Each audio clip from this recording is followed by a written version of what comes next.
కర్నూలు జిల్లా ఓర్వకల్లు మండల పరిధిలోని పాలకొలను గ్రామంలో గుండెలు పిండేసే విషాదం చోటు చేసుకుంది. సరదాగా ఈత కొట్టాలని వెళ్లిన 6 స్నేహితుల్లో 2 బాలురు జల సమాధి అయ్యారు.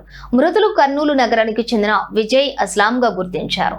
ఈ ఘటనతో అటు పాలకొలను గ్రామం, ఇటు కర్నూలు నగరంలోని విషాద ఛాయలమ్ముకున్నాయి.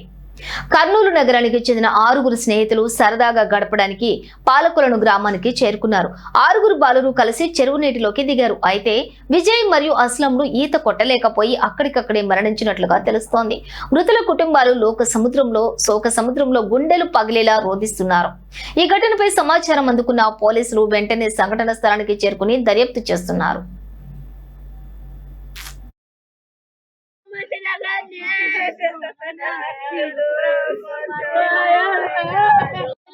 ఇక్కడ